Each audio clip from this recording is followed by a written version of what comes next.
শুধু সে নয়, চেচনিয়ার যোদ্ধাকে নামিয়েছে।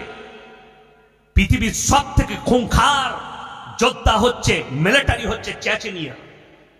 যারা খেলে, চেচনিয়া একটা মুসলিম রাষ্ট্র, তারা এমন একটা মিলিটারি, তাদের ফোর্স আছে, যে কোনো দেশের হয়ে তারা যুদ্ধে নামে।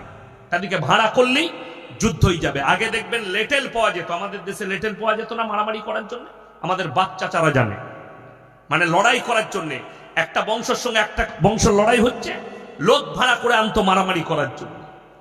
এই রাশিয়ার পাশে চেচনিয়া একটা ছোট্ট রাষ্ট্র, কিন্তু তাদের যে মিলিটারি আছে, এরা পৃথিবীর সব থেকে খুঙ্খার। এদেরও প্রায় 20,000 যোদ্ধাকে নামিয়েছে ভ্লাদিমির পুতিন।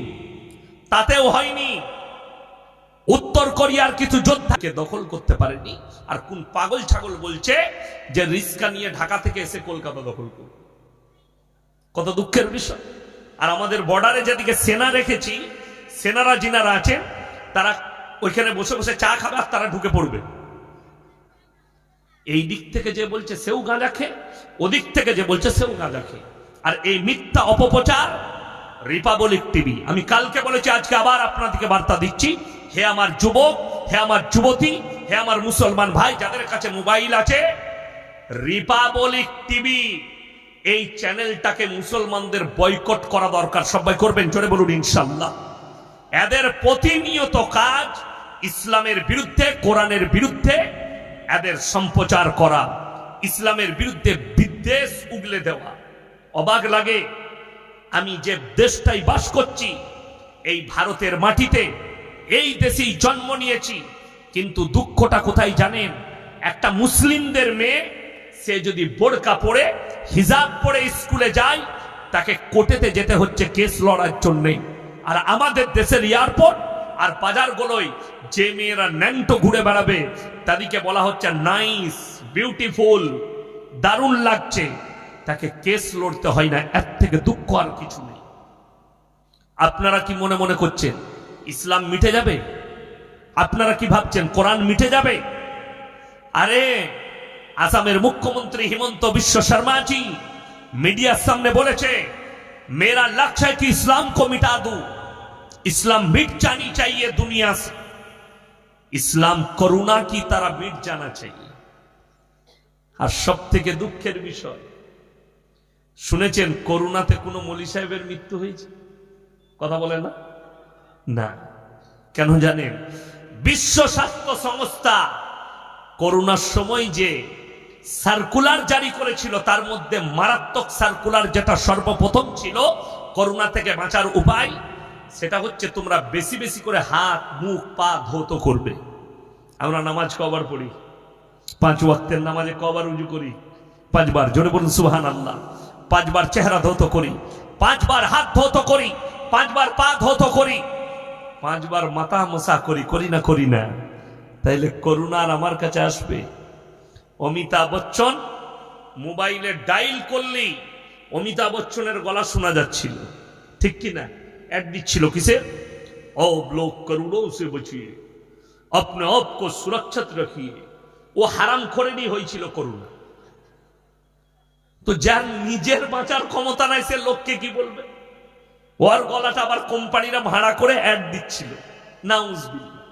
আরে আমাদের মতো মৌলবীর ভাড়া দে, আমাদের গলা দে, মানাবে। আমরা আল্লাহর উপরে ভরসা রাখি। এরা বলছে ইসলামকে মিটিয়ে দেবো, কোরআনকে মিটিয়ে দেবো। আল্লাহর কসম, আল্লাহ কোরআনে ওয়াদা করেছে, আমি এই কোরআনকে পাঠিয়েছি, ইন্না নাহনু নাযালনা যিকরা ওয়া ইন্না লাহুল হাফিজুন। এই কোরআনকে অবতীর্ণ করলাম আর কোরআনের হেফাজতের দায়িত্ব আমি আল্লাহ নিজে নিয়েছি, আমি অন্য কেউ কি দিইনি। জোরে বলুন সুবহানাল্লাহ। আপনি বাড়িতে কোরআন রেখেছেন জুজদানে লেপটিয়ে, কিন্তু আপনি মনে মনে ভাবছেন এই কোরআনটা আমি জুজদানে লেপটিয়ে রেখেছি মানে আমার দায়িত্ব আমি হেফাজত করব, আমি হেফাজত করে রেখেছি। না, কোরআনটা আল্লাহ রাব্বুল আলামিন এই কাগজের মধ্যে হেফাজত করেননি। কোরআনটা আল্লাহ রাব্বুল আলামিন ওই লেখা কাগজের মধ্যে আল্লাহ হেফাজত করেননি। আল্লাহ রাব্বুল আলামিন যদি হেফাজত করেছেন, শুনে নেন, এই ভারতে, আরে তুম তো 15 साल आए हो, तुमसे पहले नाजायज बापों ने तुम्हारे अंग्रेजों ने 200 साल तक राज किया। 200 বছর রাজত্ব করেছে ভারতে ইংরেজের বাচ্চারা। গুজরাটের গোমতী নদীর তীরে 20 লাখ কোরআনকে জ্বালিয়েছে আগুন দিয়ে। শাহ আব্দুল আজিজ মুহাদ্দিস দেহলভী রহমতুল্লাহ আলাই তিনি বললেন, এই ইংরেজের বাচ্চারা, তোমরা যদি মনে করো ভারতের 20 লাখ কোরআনকে জ্বালিয়ে ইসলামকে মিটিয়ে দেবো, তো ভারতের নয়, গোটা পৃথিবীর কোরআনকে জ্বালিয়ে দাও, আল্লাহর কসম কোরআনকে মিটাতে পারবে না। কেন? আল্লাহ রাব্বুল আলামিনের দায়িত্ব নিয়েছে হিফাজতের। বললে কোথায় আছে? বললে শোনো, এমন একটা জায়গায় আছে পৃথিবীর মানুষের সম্পর্কে সম্ভব নয় মিটানো, কোরআনগুলো জ্বালিয়ে দাও। কিন্তু একটা মাদ্রাসার হাফিজে কোরআন, একটা তালবিলিমকে দাঁড় করিয়ে দেবো, যার সিনেতে আল্লাহ 30 পারা কোরআন গেঁথে দিয়েছে। সকলে জোরে বলুন নারায়ে তাকবীর। আমার ভাই, যারা চাইছে কোরআনকে মিটাবো, এটা তাদের স্বপ্ন ছাড়া আর কিচ্ছু নেই।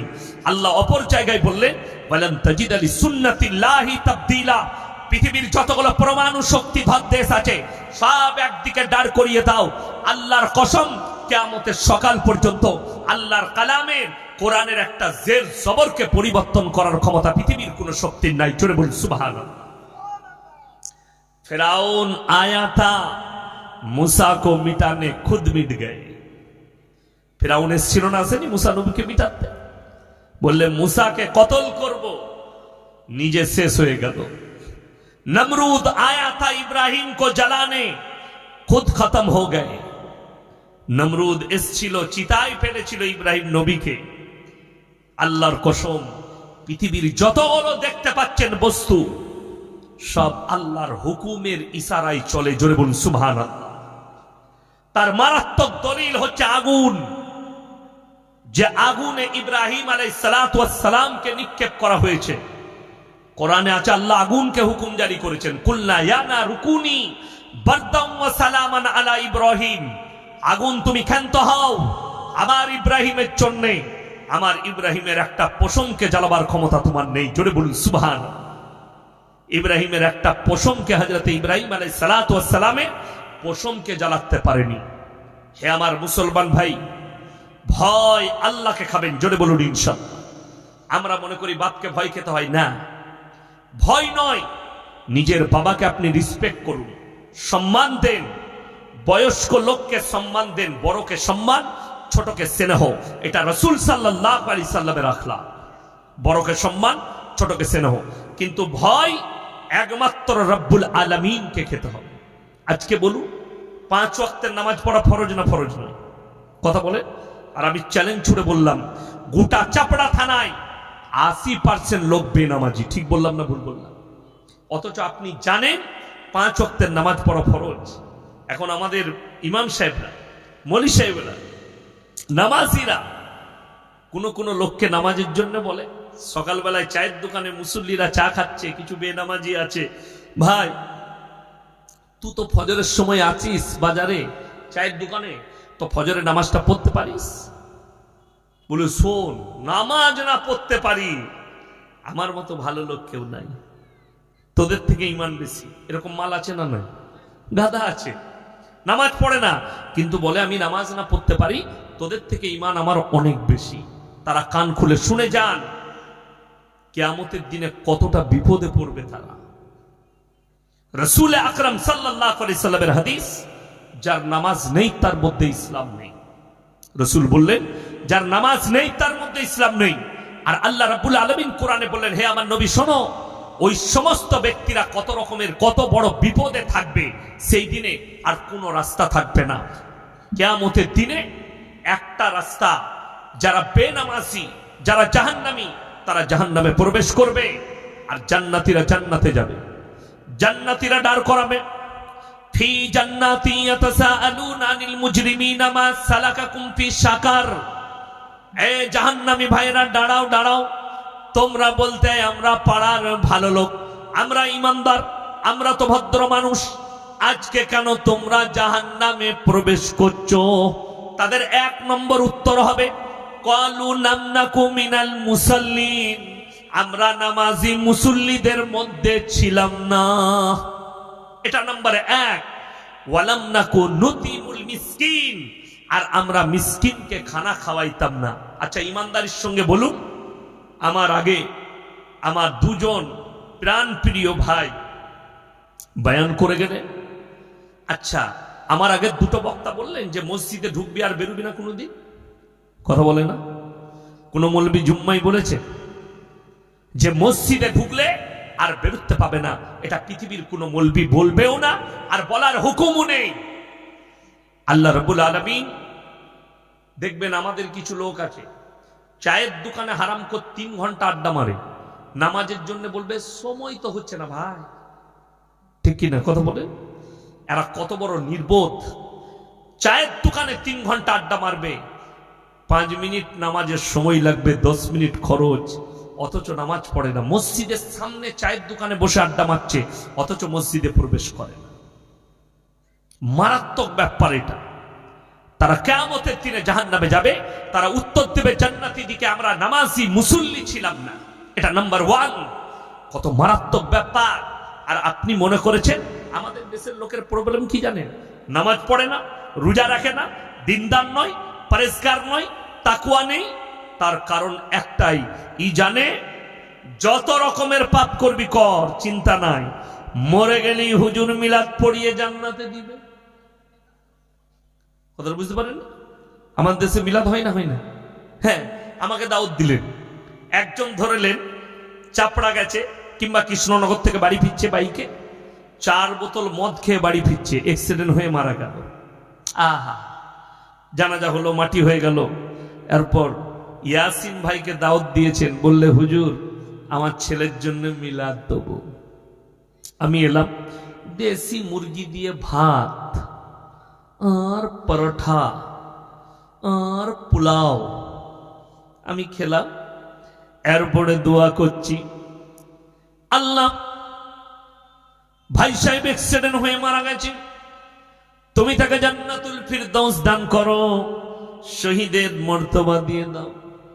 এরপর মিলাদ শেষ হলো, টাকা দিচ্ছে আমাকে, হুজুর 5000 টাকা রাখুন। হ্যাঁ বাপ, কি করে মারা গেছিল বাপ তোমার ছেলে? হুজুর বদমাস ছিল, 4 বোতল মদ খেয়ে। তোবা কাকে জান্নাতে দিলাম বে আমি? হুজুর ফেরে পড়ে যায়। আমাদের দেশে তো ওই সিস্টেমই চলছে। আমার ভাই, ইমানদারির সঙ্গে বলুন, কোন হুজুরের দোয়া শুনেছেন আল্লাহ রাব্বুল আলামিন আমাকে দেশি মুরগি দিয়ে ভাত দেবেন, 5000 টাকা দিবেন, এর বেটা 5 বোতল মদ খেয়ে মারা গেছে, চিরজীবন গাঁজা তলায় কাটিয়েছে, আমাকে যখন দাওয়াত দিয়েছে আল্লাহ তুমি একে জান্নাতে নাও, এরকম দোয়া কোন হুজুরে শুনেছেন? আমরা হুজুররা তো বোকা লয় তো যে ওই দোয়া করব। আমাকে দোয়া করতে বললে আল্লাহ মুমিনিন মুমিনাত মুসলিমিন মুসলিমা, আল্লাহ মুমিনকে জান্নাতে দাও, মুমিনাকে জান্নাতে দাও। আমরা কোনোদিন বলবো না। আর যদি আপনার মনে মনে হয় যে কোন হুজুর আছে বেনামাজিকে, মাতালকে, মদের ভাটিতে জীবন কাটিয়েছে, জান্নাত পেয়ে যাবে, ইমানদারির সঙ্গে ভাবুন, দলিল দিচ্ছি। যাদের মনে মনে একটু রাগ হচ্ছে, হ্যাঁ হুজুরকে দাওয়াত দিয়ে জান্নাত পাবে না মানে, আমার ছেলে যতই পাপ করুক চিরজীবন পাপের সাগরে ডুবে আছে, হুজুরকে দাওয়াত দিয়ে আপনি জান্নাত পাঠাবেন। ভালো করে শুনে নেন, আল্লাহ রসুল সাল্লাল্লাহু আলাইহি সাল্লামের থেকে দামি লোক পৃথিবীতে কেউ এসছে? কিয়ামত পর্যন্ত আসবেন না। নবীজি হচ্ছেন সব থেকে দামি লোক। আল্লাহর হাবিব সাল্লাল্লাহু আলাইহি সাল্লামের কাছে খবর এলো, ইয়া রাসূলুল্লাহ আপনার চাচা যান মৃত্যুর শয্যায়, যে কোনো সময় মারা যাবেন। নবীজি ছুটলেন চাচার বাড়িতে, চাচা শুয়ে আছেন মৃত্যুর শয্যায়। নবীজি সাল্লাল্লাহু আলাইহি সাল্লাম হাতটা টিপে ধরলেন, হে আমার চাচা, একবার খালি কলমাটা পড়ে নিন, আমি আল্লাহর কাছে আপনার জন্য কেঁদে কেঁদে ক্ষমা চাই। নবীজি কেন এটা কথাটা বললেন? কেন? চাচা যান বলেছিলেন, হে মুহাম্মদ, হে আমার ভাইপো, তুমি কালমার দাওয়াত দাও, তুমি তোমার কাজ করে যাও, আমি বেঁচে থাকতে তোমার শরীরে কেউ হাত লাগাতে পারবে না। রিওয়ায়েতে আছে যতদিন নবীজি চাচাজান বেঁচে ছিলেন রাসূলের উপরে অত্যাচার করার ক্ষমতা পৃথিবীর কারুর হয়নি, গোটা মক্কার বেঈমান কাফেরদের হয়নি। যতগুলো অত্যাচার হয়েছে নবীজি চলে যাওয়ার পরে, নবীজি চাচাজান দুনিয়া ছাড়ার পরে। আমার ভাই, আল্লাহর হাবিব সাল্লাল্লাহু আলাইহি সাল্লাম যখন এই দাওয়াত দিচ্ছেন চাচাকে, চাচার উত্তর কি আসছে জানেন? উত্তরটা আল্লাহর তরফ থেকে চলে এসেছে। হে আমার ভাইপো, আমি যদি আজকে বার্ধক্যে কলমা পড়ে নিই, লোকে বলবে মৃত্যু ভয়ে কলমা পড়েছে, আমি কলমা পড়তে পারবো না। নবীজির কাছে আল্লাহ আয়াত পাঠালেন, ইন্নাকা লা তাহদি মান আহবাবতা ওয়ালাকিন্নাল্লাহা ইয়াহদি মান ইয়াশা। হে আমার বিশ্ব নবী, হিদায়াতের দপ্তরটা আমার আল্লাহর হাতে। তুমি যাকে ইচ্ছা করো তাকে হিদায়াত দিতে পারো না। আমার ইচ্ছা নেই, তোমার চাচা কলমা পড়তে পারবে না। নবীজি চোখ দিয়ে পানি, রাসূলের দাড়ি মুবারক ভিজে গেছে পানিতে। নবীজি চাচাজান দুনিয়া ছাড়লেন। এরপর আল্লাহর নবী বললেন, আল্লাহ গো, তুমি আমাকে যতদিন না নিষেধ করছো, আমি আমার চাচার জন্য কেঁদে কেঁদে ক্ষমা চাইব। নবীজি চাচাজান কেঁদে কেঁদে ক্ষমা চাইছেন আল্লাহর কাছে। আল্লাহ, আমার চাচা, যে চাচা আমাকে বলেছে তোমার গায়ে কেউ হাত লাগাতে পারবে না, তুমি ইসলামের প্রচার করো, যে চাচা আমার সাথ দিয়েছে, চাচা কলমা পড়েনি, আল্লাহ তুমি আমার চাচাকে ক্ষমা করে দাও। আল্লাহ রাব্বুল আলামিন জিবরিল আমিনকে পাঠালেন, কোরআন নিয়ে নসিহত নিয়ে পাঠালেন। আমার নবীকে এখানে আল্লাহ দুজনকে নসিহত করেছেন, নবী প্লাস মুমিন। আল্লাহ পাঠালেন, বলো আমার নবীকে শোনাও, মা কানা লিন নাবিয়্যি ওয়াল্লাযীনা আমানু আন ইস্তাগফিরু লিল মুশরিকিন ওয়ালাউ কানু উলি কুরবা। হে আমার নবী এবং মুমিনরা শোনো, যারা বেঈমান মুশরিক হয়ে মারা গেছে, কাফের হয়ে মারা গেছে, বদ্দীন হয়ে, তাদের লেগে দোয়া করতে পাবে না, যদিও সে তোমার নিকটতম আত্মীয় হয়। আপনার ছেলে সারা জীবন মদের ভাটিতে জীবন কাটিয়ে মারা গেল, জীবনে আল্লাহ আল্লাহ রসুলের নাম লাইনি, মসজিদের মুখ দেখেনি, আর আপনি তার লেগে মিলাদ পড়িয়ে জান্নাত রেডি করছেন। শুনেলেন, যদি এই মৌলবীদের দ্বারা জান্নাত পাওয়া যেত, রসুল আকরাম সাল্লাল্লাহু আলাইহি সাল্লাম নিজের চাচাকে জান্নাতি করে দিতেন, ঠিক কিনা? কলমাটা পড়িয়ে দিতেন। এটা একজন নবী বললাম। আপনাদের এখানে পুকুর আছে না নাই? আছে। পুকুরে যদি কোনো ছেলে পড়ে যায়, তার বাবা যদি দাঁড়িয়ে দেখে, ঝাঁপ দেবে না দেবে না? কথা বলে ঝাঁপ দেবে।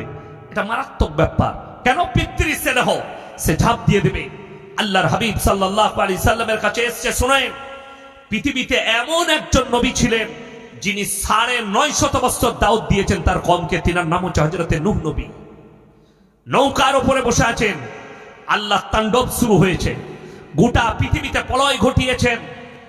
আজকে তারিখ পর্যন্ত পৃথিবীতে সব থেকে বড় প্রলয় ঘটিয়েছিলেন নূহ নবীর জামানায়।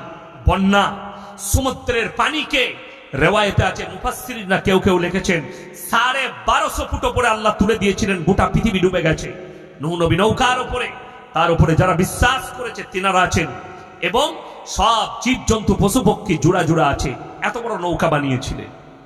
আমার ভাই, নূহ নবী দেখতে পাচ্ছেন সকাল হয়ে গেছে, তাণ্ডব করতে করতে চোখে দেখতে পাচ্ছেন আমার ছেলে কেনান ডুবে মারা যাচ্ছে। আল্লাহর কাছে দোয়া করে বসলেন, লা আসিমাল ইয়াউমা মিন আমরিল্লাহ, আল্লাহ এটা আমার ওরসজাত পুত্র, তুমি একে রক্ষা করো। আল্লাহ ধমক দিলেন, লামিনাল খাসিরিন, হাত নামাও, যা আমাকে মানেনি, আমার নবীকে মানেনি, আমার দ্বীনকে মানেনি, তার জন্য তুমি আমার কাছে আবেদন করতে পাবে না, দোয়া করতে পাবে না, তা না হলে তোমাকেও ক্ষতিগ্রস্তদের মধ্যে ফেলে দেবো। নূহ নবীর হাত নেমে গেল। ইমানদারির সঙ্গে বলুন, আল্লাহ যদি নবীকে, পয়গম্বরকে বলে তুমি দোয়া করতে পাবে না সেই শয়তানের জন্য যে আল্লাহকে, তার রাসূলকে বিশ্বাস করেনি, আপনি ভেবে দেখুন, আপনার ছেলে গাঁজায়, মদে, নাস্তিকতায়, কুফরিতে জীবন কাটিয়েছে, আর আপনি বলছেন হুজুর দোয়া করেন। তোমার বিবেককে জিজ্ঞেস করো, আমি বলবো না। যদি বিবেকে বাধা লাগে, আপনার সন্তানকে দ্বীনি শিক্ষা দেন।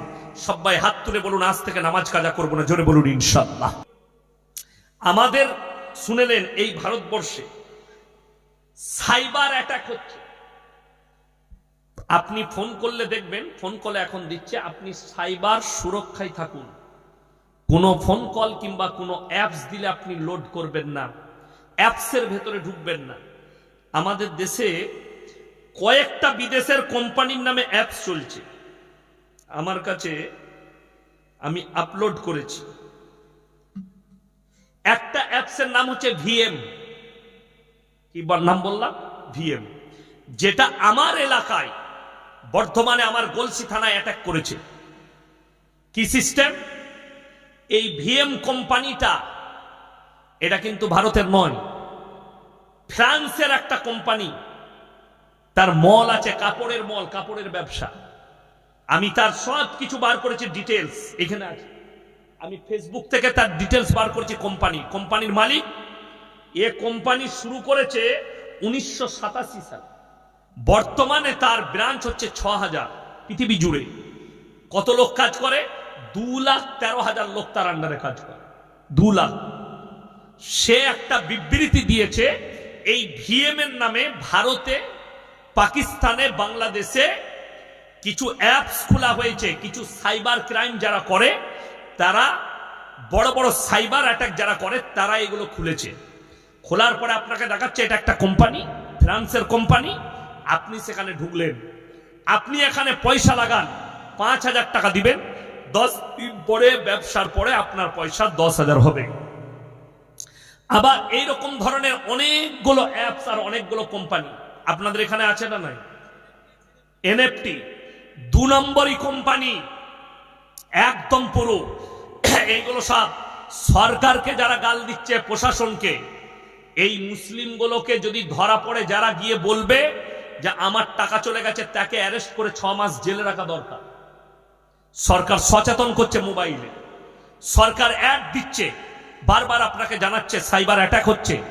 এই কোম্পানিগুলো সব ভুয়ো। আর এরা কোথায় অ্যাটাক করছে শুনেলেন?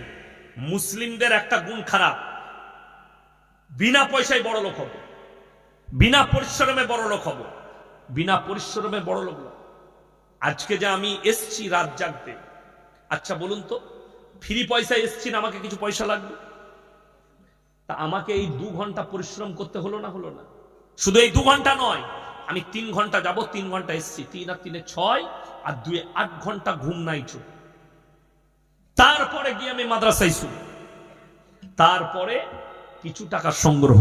আপনি মাঠে বেগুনের বীজগুলো ফেলে দিয়ে এসে তারপরে বেগুনটা তুলতে যান না? মেহনত করতে হয়, কথা বলে না? মেহনত করতে হয়। ধানের বীজটা ফেলে দিয়ে ধান কাটতে যান না, আপনাকে মেহনত করতে হয়। আর রাসূল সাল্লাল্লাহু আলাইহি সাল্লাম বলেছেন, ব্যবসা করা সুন্নত, মেহনত করা সুন্নত। আপনি মেহনত করে খান। আপনারা শুনেননি রাসূল সাল্লাল্লাহু আলাইহি সাল্লাম দুম্বা চড়িয়েছেন না? চড়ে বকরি চড়িয়েছেন। কেন? মেহনত। আল্লাহ রাসূল সাল্লাল্লাহু আলাইহি সাল্লামের প্রথম বিবি যিনি, তিনি 10টা ব্যবসায়ীর মধ্যে তিনি একজন ছিলেন পৃথিবীর, সেই যুগের বড় আরবপতি ছিলেন। কিন্তু নবীজির সুন্নত হচ্ছে ব্যবসা করে খাওয়া, মেহনত করে, পরিশ্রম করে। আর আমাদের মুসলিমদের ছেলেরা, হাজার হাজার ছেলে আমার এলাকা থেকে 1 মাসের ভেতরে 10 কোটি টাকা গুটি নিয়ে পালিয়েছে। 10 কোটি। কত গরিবের ছেলে ধার দেনা করে টাকা দিয়েছে, এখন তারা লুকিয়ে বেড়াচ্ছে যে দেনাটা কি করে শোধ করবে। কেউ কেউ আত্মহত্যার পথ বেছে নিবে। আমি অনুরোধ করে বলছি, গোটা পশ্চিম বাংলায় বিশেষ করে এই হারামখোরগুলো মুসলিম এরিয়ায় অ্যাটাক করছে। কেন? এদের কাছে পড়ালেখা নাই, শিক্ষিত নাই। এই জানছে আমি 10,000 দিলে 20,000 পাবো। আপনাকে 3 সপ্তাহ দিবে, 4 সপ্তাহ দিবে, 5 সপ্তাহ দিবে। যখনই সে দেখবে এই এরিয়া থেকে আমার অ্যাকাউন্টে 10 কোটি টাকা লাগিয়ে ফেলেছে, সব টাকাটা গুটি দিয়ে পালাবে। সে দিয়েছে 2 কোটি, আর সে তুললে 10 কোটি, 8 কোটি টাকা লাভ। কথাটা বুঝতে পারেননি আমার? আমি আপনাদের এলাকায় এলাম জলসা, আমি আপনাদেরকে আরো সূক্ষ্মভাবে বুঝিয়ে দিচ্ছি। আমি বললাম, ভাই, যে আমাকে 1,000 টাকা দিবে, আমি 3 দিনের ভেতরে তাকে 6,000 দেব। 5,000 টাকা তো আমাকে কোথা থেকে তুলতে হবে? কথা বলে আপনারা বললেন, ইয়াসিন সাহেব বলছে মানে বিশ্বাসী লোক দিয়ে দিবে। 1,000 করে দিলেন, আমি আবার দিলাম 5,000 করে। এরপর আমি বললাম, তোমরা 5,000 করে দাও, তোমাদেরকে আমি 2 সপ্তাহ পরে 15,000 করে দেব। দিয়ে দেখলাম এই গোটা চাপড়া থানার লোক 5,000 করে মোটামুটি 10 কোটি টাকা আমাকে দিয়েছে। আর আমি কত খরচ করেছি? 2 কোটি টাকা মানুষকে বিলিয়েছি। ওই টাকা নিয়ে আমি হাওয়া, 8 কোটি লাভ, 2 কোটি খরচ করে। আপনি আর আমাকে খুঁজে পাবেন। কথাটা বুঝতে পারেন? আমার কাছে 5 বছর আগে সাইবার অ্যাটাক এসেছিল, কল। কোথা থেকে? পাকিস্তান থেকে। কোথা থেকে বললাম? পাকিস্তান। তো আমাকে ফোন করেছে, স্যার आपका মোবাইল एटीएम लॉक हो चुका है। तो আমার মোবাইলে উঠছে নম্বরটা कराची নম্বর। तो আমি বললাম, बेटा हम हिंदुस्तानी हैं, हम तुम्हारा बाप है, हमारा एटीएम लॉक हो गया, तुम्हारा सर में क्या दर्द है, हम अपना बैंक में बात कर लेंगे। तो সে আমাকে 2-4টা গাল দিয়ে, হিন্দুস্তানি গাল দিয়ে আমাকে কেটে দিল। তো দেখুন, এগুলো বিভিন্ন দেশের আছে, আমাদের ভারতীয় আছে। সরকার সচেতন হচ্ছেন, আপনি সচেতন হন। সবাই অ্যাপস গুলো ডিলিট করবেন, বলুন ইনশাআল্লাহ। আপনি আপনার সন্তানকে বলুন, বন্ধু বান্ধবকে বলুন। হারাম যারা বলছেন শুনেলেন, বিনা পরিশ্রমে যদি দেয় 1000 টাকায় 2000 টাকা সুদ, হারাম। আর কেউ যদি 1 টাকা সুদ খায়, নিজের মায়ের সঙ্গে 36 বার জিনা করার সমান পাপ। এটা রাসূলের হাদিস, আল্লাহর নবী হারাম করলেন। আপনি 1000 টাকার আলু বিক্রি করলে 500 টাকা লাভ করলে জায়েজ আছে। আপনি আমার কাছে পয়সা লাগালেন, আমি বললাম ভাই ব্যবসায় লসও হতে পারে, লাভও হতে পারে, জায়েজ আছে, অসুবিধা নাই। দিয়ে দেখলাম 1 সপ্তাহের ভেতরে ইনি আমাকে 5000 দিয়েছে, আমার 5000 দিয়ে দেখলাম 20,000 টাকা লাভ হয়ে গেছে 1 সপ্তাহের ভেতরে ব্যবসা করে। উনি 10, আমি 10, জায়েজ আছে। উনি জানেন যে আমরা ব্যবসা করছি, খুললাম। আপনি ভাবতেই পারবেন না ব্যবসাটা নাই, ব্যবসাটা নাই। মোবাইলে যেটা দেখছেন অ্যাপসটা, ব্যবসা নাই। আর চ্যালেঞ্জ লাগিয়ে বলছি, আমার কথা যদি না মানেন, 1 মাস পরে বলবেন ইয়াসিন সাহেব এই ময়দানে বলে গিয়েছিল। আজকে সত্যই প্রমাণিত হয়েছে, আজকে আমরা ফেরে পড়েছি। আপনারা তখন কাঁদবেন যে ইয়াসিন সাহেবের কথা শুনিনি। বিশ্বাস করুন, আমার গ্রাম থেকে 2 কোটি টাকা গেছে। যদি কেউ আমার নম্বর জানেন, সকালে 10টায় ফোন করবেন, একটা মুরগিওয়ালার সাথে কথা বলিয়ে দেবো, আমার বন্ধু। আমি তার কাছে মুরগির মাংস নেই, রুবেল নাম, তারু গেছে। আমাকে বললে হুজুর দোয়া করবেন, টাকা গেছে। আমি বললাম, আরে অতি লোভে তাঁতি ডুবে। তোরা বলছিস বিনা পরিশ্রমে। আমি বললাম, মুরগি বিক্রি করে প্রত্যেকদিন 1000 টাকা লাভ কর, মাসে 30,000 লাভ, হালাল ব্যবসা, হালাল টাকা। তা না করে ও হারামের ওপরে নির্ভরশীল হতে চাইছে। আর ওরা জানে যে এই হারামে লিপ্ত কারা বেশি হবে? মুসলিম। 1 টাকা দিয়ে 2 টাকা পাবো। আপনি মনে করছেন দারুণ জিনিস পেয়েছি। আপনি যদি সচেতন না হন, 1 মাস পরে ইয়াসিনকে মনে পড়বে ইনশাআল্লাহ। এটা আমি বলে গেলাম। 1 মাস পরে এই মৌলবীদিকে মনে পড়বে যে ইয়াসিন সাহেবকে দিয়ে বলা করেই ছিল এই আনেন। সেই দিনে মনে পড়বে, সেই দিন আর চোখে পানি ফেলার জায়গা পাবেন না। অনেকজন দেশ ছাড়া হবে, অনেকজন ঘর ছাড়া হবে, অনেকজন বিবি ছাড়া হয়ে যাবে, সংসার তছনছ হয়ে যাবে। সাইবার অ্যাটাক মোবাইলে আপনাকে বলছে, আপনি সচেতন হচ্ছেন। প্রশাসন তো বলে দিচ্ছে, সরকার তো আপনাকে বলে দিচ্ছে সাইবার অ্যাটাক হচ্ছে, আপনারা সচেতন থাকুন। কোন রকমের কোন অ্যাপস আপনারা লোড করবেন না। কোন রকমের ফোন কল যদি বলে আপনার এটিএম লক হয়েছে, আপনি এটা বলুন। আপনি জানেন কি করছে? আপনাকে ফোন করে বললে, স্যার ভুল করে আপনার ওখানে একটা ওটিপি চলে গেছে, ওটিপিটা বলে। যেমনি ওটিপি বলবেন, আপনার অ্যাকাউন্ট থেকে হাওয়া টাকা। এইরকম অ্যাটাক হচ্ছে, বড় বড় অ্যাটাক। শুধু আমাদের নয়, সরকারকেও অ্যাটাক করছে সাইবার। বিদেশে বসে করছে, তো আপনি কিছুই খুঁজে পাবেন না। ওই জন্য আল্লাহ আমাদেরকে হেফাজত করুক, বলুন আমিন। আজকের এই জলসাকে আল্লাহ কবুল করলে, আমাদের হাজিরিকে কবুল করুক। যে যুবক ভাইয়েরা জলসা দিয়েছেন, আল্লাহ তাদের জানে মালে ইজ্জতে আল্লাহ বরকত দেয়, কারোবারে ব্যবসা বাণিজ্য রুজি রোজগারে বরকত দেয়। আপনারা আমার জন্য দোয়া রাখুন, আমার মাদ্রাসার জন্য দোয়া রাখুন। আজকের এই সভার সভাপতির জন্য দোয়া করি, আল্লাহ তাআলা আমাদের সকলকে কবুল করলেন, আমিন। ওয়া আখিরু দাওয়ানা আনিল হামদুলিল্লাহি রাব্বিল আলামিন। সবাই দরুদ শরীফ পড়ি, আল্লাহুম্মা সাল্লি আলা মুহাম্মাদিন ওয়া আলা আলি মুহাম্মাদ কামা সাল্লাইতা আলা ইব্রাহিম ওয়া আলা আলি ইব্রাহিম ইন্নাকা হামিদুম মাজিদ। আল্লাহুম্মা বারিক আলা মুহাম্মাদিন ওয়া আলা আলি মুহাম্মাদ কামা বারাকতা আলা ইব্রাহিম وعلى آل إبراهيم إنك حميد مجيد ربنا آتنا في الدنيا حسنة وفي الآخرة حسنة وقنا عذاب النار ربنا لا تزغ قلوبنا بعد إذ هديتنا وهب لنا من لدنك رحمة ইন্নাকা আনতাল ওয়াহ্হাব। ইয়া আল্লাহ, আমরা গুনাহগার, খাতাকার, বদকার, সিয়াকার, গুনাহকে মাফ করে দাও, খাতাকে দরগুজার করে দাও। আমাদের এই সভাকে তুমি কবুল করে নাও।